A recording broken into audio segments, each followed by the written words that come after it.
Hooggantoonni olaanoo mootummaa qaama miidhamtoota humna waraanaa duraanii waliin ayyaana qillee kabajan.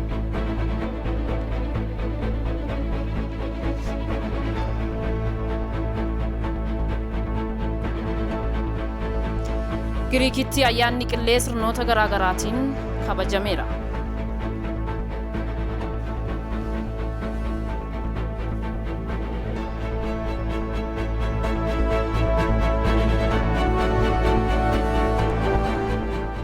Akka mul'atan kabajamtoota daawwattoota keenya televezyiinii Itoophiyaa irraa oduu yeroo kanaaf qindeessiniin isinitti himaa oduuliin Anabaabuu Maamuuti hordoftoota amantaa kiristaanaa maraan baga yaadannoo dhaloota Yesuus Kiristoosiin isin ga'e jenna. Jala bultii ayyaana guyyaa dhaloota Yesuus Kiristoos sirnoota kadhannaa garaagaraatiin kabajameera.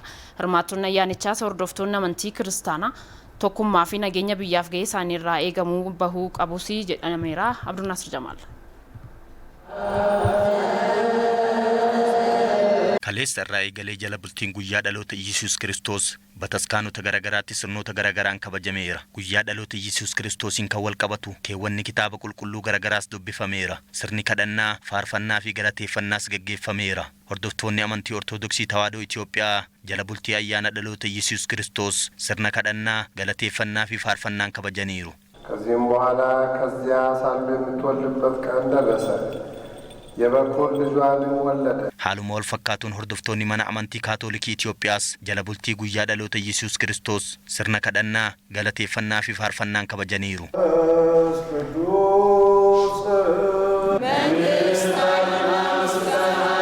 Sirna kadhannaa fi faarfannaan ayyaanicha kan kabajan ammoo hordoftoota warra Waangeelaa Makaana Yesuus Itoophiyaati.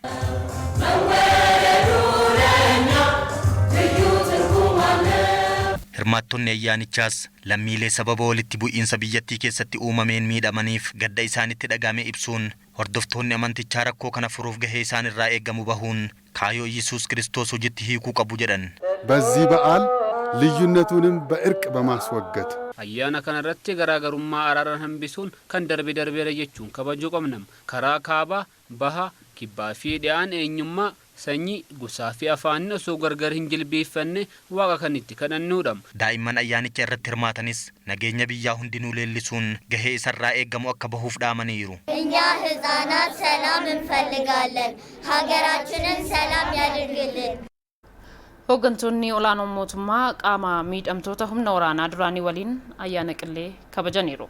Ayyaanicha irratti kantiibaatti aantuun bulchiinsa magaalaa Finfinnee Adaanech Abeebee, ministeera fayyaa Dr. Liyaa Taaddasaa, ministeera dhimma hojjetaa fi hawaasummaa Dr. Ergoogee Tasfaayee dabalatee hooggantoonni olaanoon biraanis argamaniiru. Gootummaan ilmaan Itoophiyaas bara baratti kan ce'u ta'uu kantiibaatti aantuun bulchiinsa magaalaa Finfinnee Adaanech Abeebee sirnicha irratti dubbataniiru.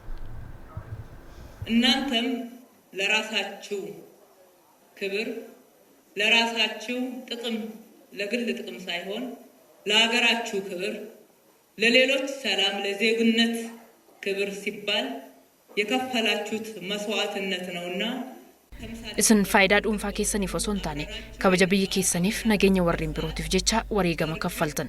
Fakkeenyummaan keessan guddaa waan ta'eef yeroo ayyaana kana isin waliin kabajnu kabajni guddaan akka nutti dhagahamu isiniif ibsuun barbaada. ጀግንነት የትውልድ ቅብብሎች ነው። ኢትዮጵያ የቀድሞ ብዙ ጀግኖች አሏት። Gootummaan wal harkaa fuudhinsa dhalootaati. Itoophiyaan duriyyuu gootota baay'ee qabdi. Dhaloonni durii biyya kan kabachiisan, bilisummaan kan nu jiraachisan, akka Afrikaatti biyya bilisummaa ishee eeggattee jiraatte seenaa jedhu galmeessistaniittu. Ammas Itoophiyaan seenaa kana eeguun nageenyaan of kabachiisuun akka itti fuftuuf gootota qabdi. Fuuldurattis Itoophiyaa keessatti dhaloonni ciccimoonii fi gootonni ni jiraatu. Ittis fufu. ሉዓላዊነቷን አስከብራ እንድትቀጥል ያደረጉ ጀግኖች አሏት። ወደፊትም በኢትዮጵያውያን ትልቅ እና ታላቅ ትውልድ ጀግንነት ይቀጥላል። Ayyaanicha irratti miseensota raayyaa ittisa biyyaa duraanii biyyaaf jecha qaama isaanii dhabaniifis deeggarsa akka taasifamu Aadde Adaanech himanii jiru.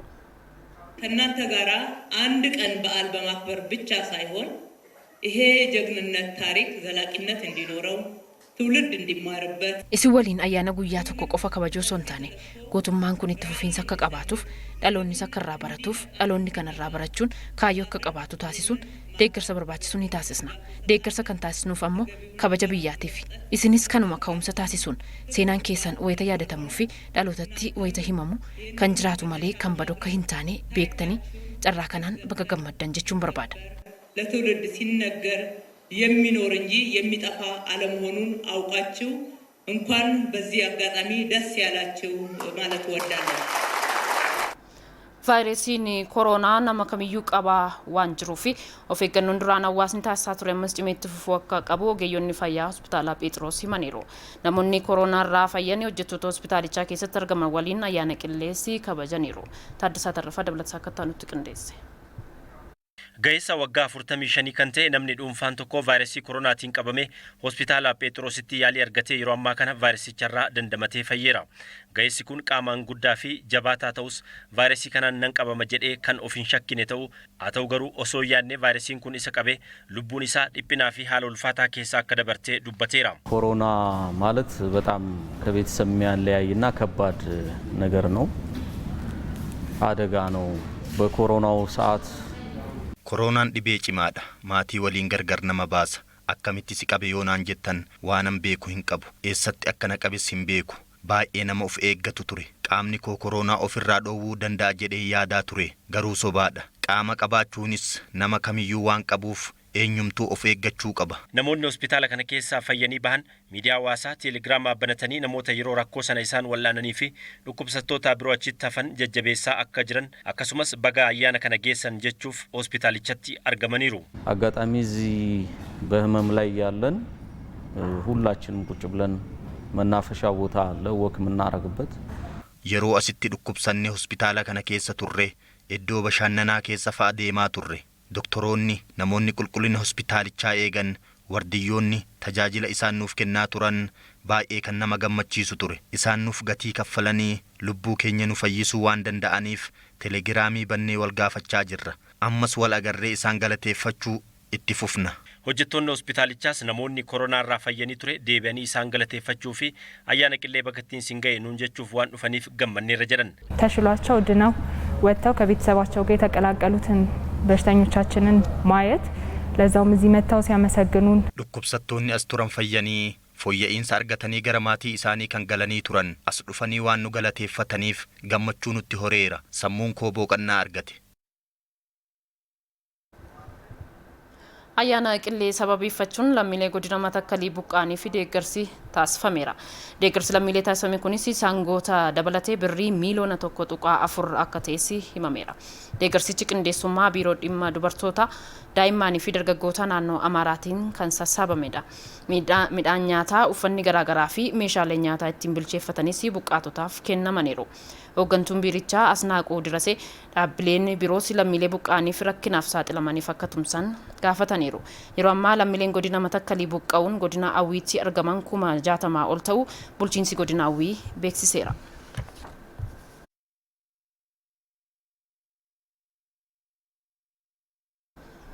Oduu maddeen alaarraa argannetti wayita dabarru ayyaanni qillee Giriikitti sirnoota garaagaraatiin kabajameera. Bataskaan Ortodoksii Giriikii akka kanaan dura uummanni baay'een argamuun akka hin kabajamne mootummaan biyyattii dhorkaa kaa'ee jira. Dhorka sababa vaayirasii koronaaf kaa'ame kanaanis bataskaana keessatti namoota muraasaan kabajameera. Iddoolee garaagaraatti garuu namoonni dhorkaa mootummaan kaa'ee cabsuun hedduminaan walitti qabamuun kabajuuf yaalaa akka turanis himamee jira.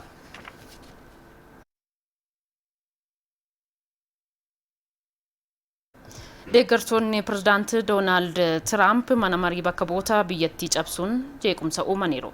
Gochicha tasgabbeessuuf tarkaanfii fudhateen lubbuun namoota 4 darbeera. Awwal Hussein dabalataa akka nutti qindeesse.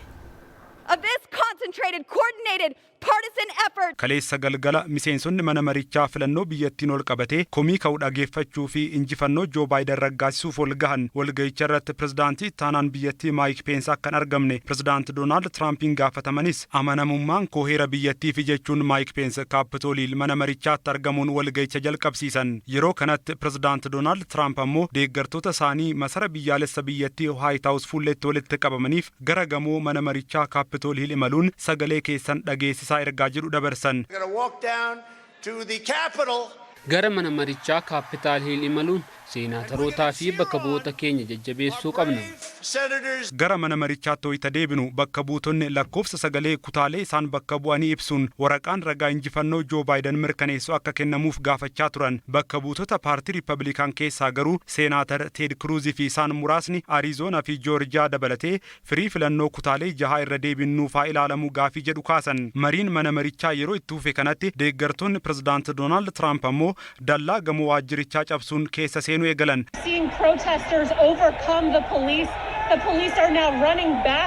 Gidduutti seenaataroonni fi bakka bu'oonni uummata Ameerikaa haguugduu gaazii imimaanessaa irraa isaan ittisu godhatanii kutaa birootti akka dhokatan taasifame. Deeggartoonni Doonaald Tiraamp heddummachuun gara waajjirichaa seenuu itti fufan balbalaa fi foddaawwan caccabsuun waajjira ulfoo Ameerikaa ulfina isaa irraa mulquun keessa burraaqan. Poolisiin gochicha to'achuuf dhukaasa banuun lubbuun dubartii tokko battalumatti yoo darbu yeroo ammaa garuu baay'inni namoota ajjeefamanii 4 ta'uun ibsameera. Namoonni hedduun kan miidhaman yoo ta'u poolisoonni 20 olis madaa'aniiru. Walitti bu'iinsicha hammaachuu hordofuun kantiibaan magaalaa Waashingtan DC Muriyaal Baawusar magaalattiitti labsii atattamaa labsuun sochiin halkanii kamiiyyuu akka dhaabbatu murteessan. Poolisiin magaalattiis FBI wajjin qindaa'uun humna isaa dabalachuun deeggartoota pirezidaanti Doonaald Tiraamp gamoo keessaa baasuuf ifaajee itti fufe. Pirezidaantichi gochicha akka dhaabsisan gaafatamanis badiin guddaan erga uumamee booda ture. Doonaald Tiraamp deeggartoota isaaniitiin amma ni gaha kan jedhan. Madaa keessan nan hubadha. Filannoon keenya nu jala hatameera. Filannoo garaagarummaa bal'aa mo'anne ta'u hundumtuu ni beeka. Filannicha mo'achuun sirna walharkaa fuudhiinsa aangoof qophaa'aa kan jiran Joo Baayiden gocha deeggartoota Tiraamp cimsanii balaaleffataniiru. Maa yaada ilaalchaa miti. Seera maleessummaadha. Jeequmsa. Ammatti dhaabbachuu qaba. Jeequmsichi humni poolisii dabalamee erga tasgabbaa'ee booda mariin miseensota mana marichaa fi seenaataroota halkanuma edaa itti fufeera. Filannicha booda Doonaald Tiraamp wajjin ejjannoo garaagaraa akka qabaatan himamaa kan jiru pirezidaantii taanaan biyyattii Maayik Peensi irra deebiin maricha jalqabsiisaniiru. Ta'ee uumames balaaleffataniiru. Miseensonni mana marichaa kanneen akka Shaak Shumar gochichi shorarkeessummaa biyya keessaa pirezidaanti Doonaald Tiraampiin deeggarameedha hanga jechuutti gahaniiru. Kana hordofuun pirezidaantii taanaan biyyattii Maayik Peensi fi manni marichaa filannoo biyyattii bara 2020 Joo Baayiden injifachuu fi Kaamaalaa Haaris ammoo itti aantuu pirezidaantii ta'uun filatamuu isaanii raggaa'iseera. Joe Biden and Kamala Harris will be the president and the vice president according to the ballots that have been given to us.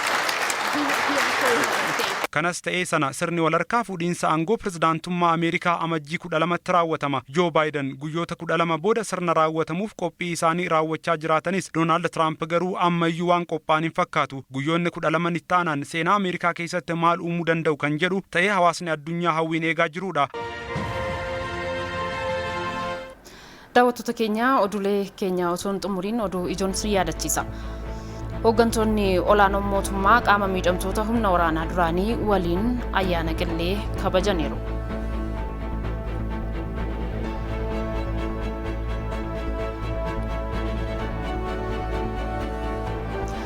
Giriikitti ayyaanni qillee sirnoota garaagaraatiin kabajameera.